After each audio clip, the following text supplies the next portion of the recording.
Segundo o Instituto Nacional de Câncer no Brasil, há 49 casos de câncer de mama a cada 100 mil mulheres e há 18 casos de câncer de colo do útero a cada 100 mil mulheres. Segundo a Organização Mundial de Saúde, 1.050.000 novos casos de câncer de mama no mundo. Então, o primeiro passo à prevenção é a informação. Fique com a gente. Olá, gente. Bom dia, boa tarde, boa noite, dependendo da hora que você está me vendo.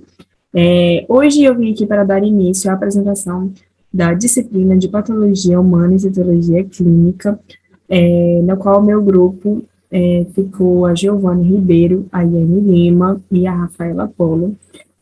A professora dessa disciplina é a professora doutora Ana Paula Morbi. Bom, o nosso tema ficou os exames e interpretações de exames citológicos relacionados à ginecologia, ou seja, exames ginecológicos.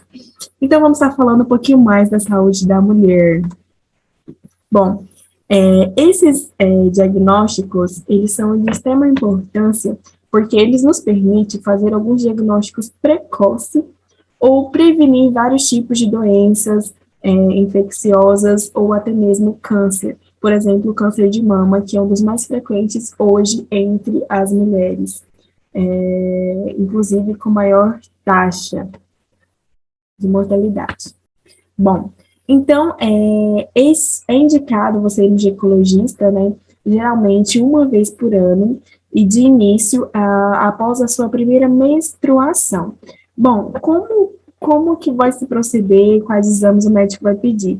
Isso vai depender muito, né, do seu caso clínico, do seu histórico familiar, da análise anatopatológica que o médico vai fazer de você. E dentre os vários exames que ele pode citar, a gente trouxe alguns mais específicos, os mais citados, que é a ultrassonografia pélvica, o Papa Nicolau, rastreamento infeccioso, colposcopia, esterossalpingografia, ressonância magnética, laparoscopia diagnóstica, ultrassonografia da mama e biópsia quando necessário.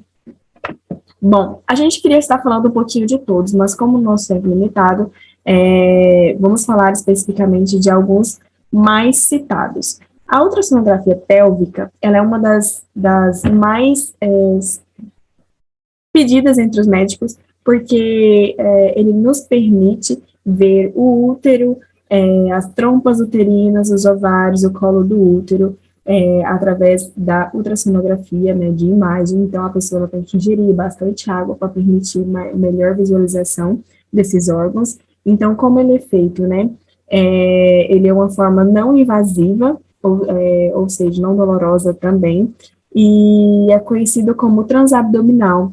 Ela é realizada via abdominal na superfície do abdômen inferior. E vale ressaltar que difere da ultrassonografia transvaginal, que é realizada pela via inserção vaginal. Então, a gente pode ver a diferença nessas duas imagens, que a da esquerda é a ultrassonografia pélvica e a da direita é a ultrassonografia transvaginal.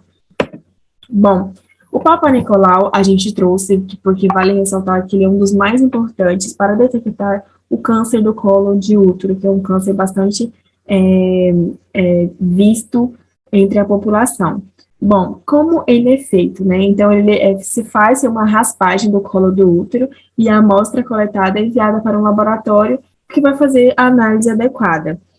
Permitindo a identificação de infecções vaginais, alterações na vagina, no útero, e pode ser identificado até o câncer, como eu já disse.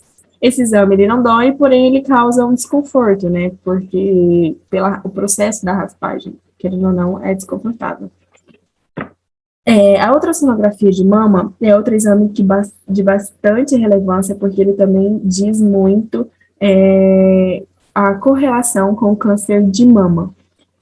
Então, a ultrassonografia de mama geralmente é feita após sentir, né, algum tipo de caroço, porém vale ressaltar que a mulher, depois de determinada idade, é bom você fazer anualmente para a prevenção desse tipo de doença. Então, vale ressaltar também que é diferente a ultrassonografia da mama com a mamografia. nenhuma exclui a outra, elas vêm para se agregar. Então, se for preciso, é bom fazer as duas. Às vezes, na mamografia, não vemos imagem suficiente para ter um diagnóstico, onde entra a ultrassonografia. Como é feito? Então, a mulher ela deita numa maca, sem sutiã, sem blusa, e o médico passa o gel sobre as mamas e vem em seguida com o aparelho. Vou estar mostrando aqui para vocês nessa imagem. Então, a imagem ela vai ser refletida no computador, o que a gente vai estar vendo. E eu trouxe também para diferenciar como é feita a mamografia, porque tem muita gente que confunde, e vale ressaltar que são dois exames diferentes. Bom, agora eu vou falar um pouco sobre os fatores que interferem nos exames ginecológicos. Lá na ultrassonografia transvaginal, a obesidade grave ela pode vir a interferir no exame, alterando a qualidade das imagens. E em alguns casos, o médico ele pode vir a pedir a fazer o exame de ultrassom com a bexiga cheia. Por isso, ele vai oferecer cerca de 2 a 3 copos de água 1 hora antes de realizar o exame, né? Aí, nesse caso, é aconselhado que não se utilize o banheiro até realizar o exame. Por isso que esse enchimento inadequado da bexiga vai alterar o resultado do exame. No exame Papa Nicolau, a mulher ela não pode estar menstruada, pois a presença de sangue pode alterar os resultados dos exames. E no caso das duchas vaginais, quando é utilizado para, por exemplo, eliminar um corrimento, ao disparar o jato d'água, a secreção, no caso o corrimento, ela será empurrada para dentro do colo uterino. O que vai acontecer é que ao invés de limpar, de se lavar, vai ocorrer o agravamento de uma infecção ou então vai ocorrer o surgimento de outros problemas.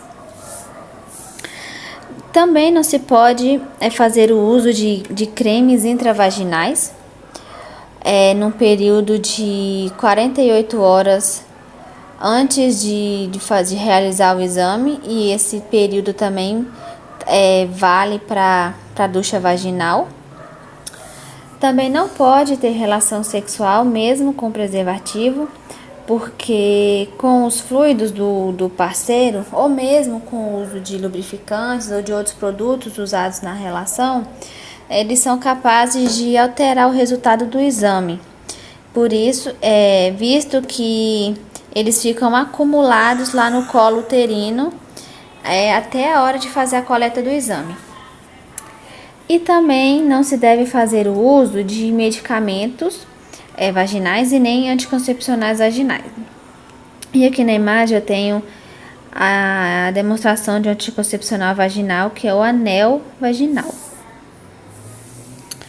E já na ultrassonografia da mama, no dia que for fazer o exame, a mulher não deve usar desodorante, nem perfume, talco, pomadas, cremes, nada, porque pode vir a interferir com a imagem do exame. Boa tarde, pessoal. Agora eu vou falar um pouco sobre a citologia desses exames ginecológicos que as meninas vêm citando aí, né?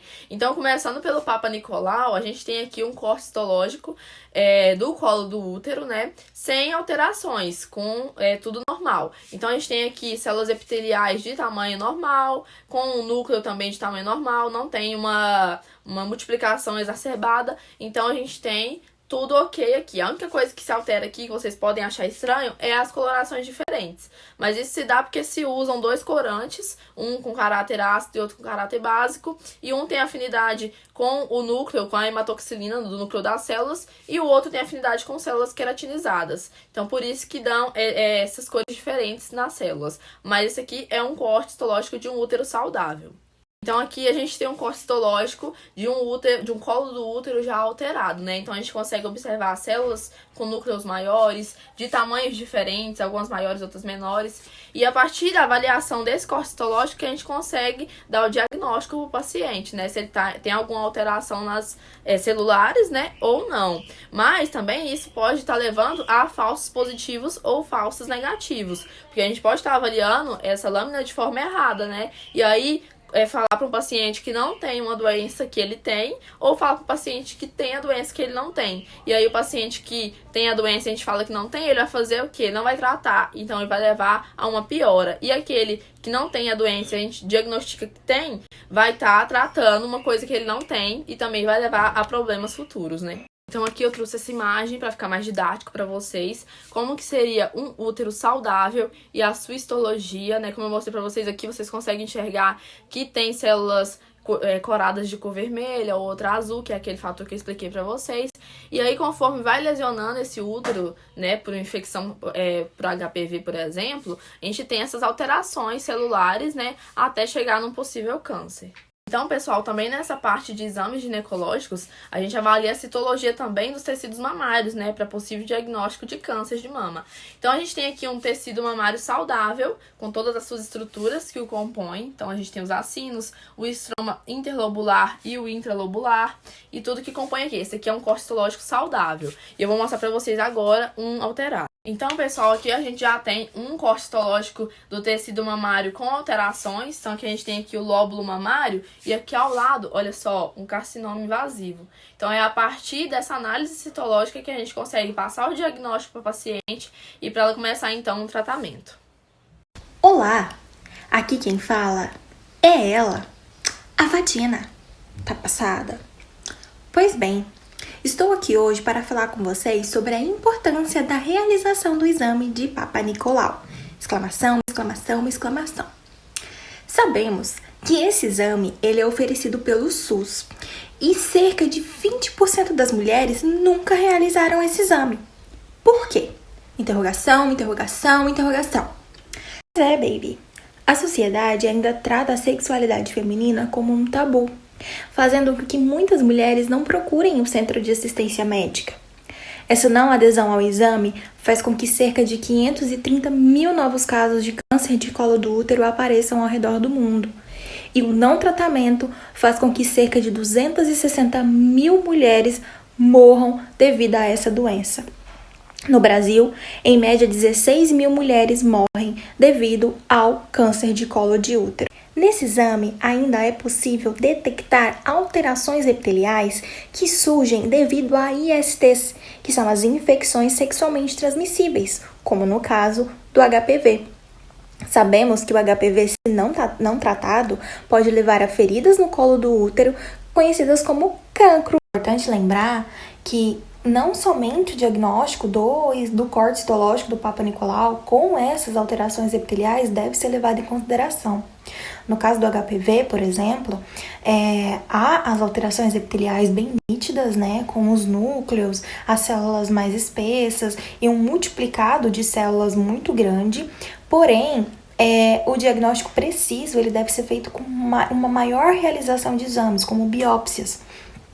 Você analisa primeiro o exame do Papa Nicolau, porém, se ele vier com alterações, é necessário que você realize outros tipos de exame, tá bom?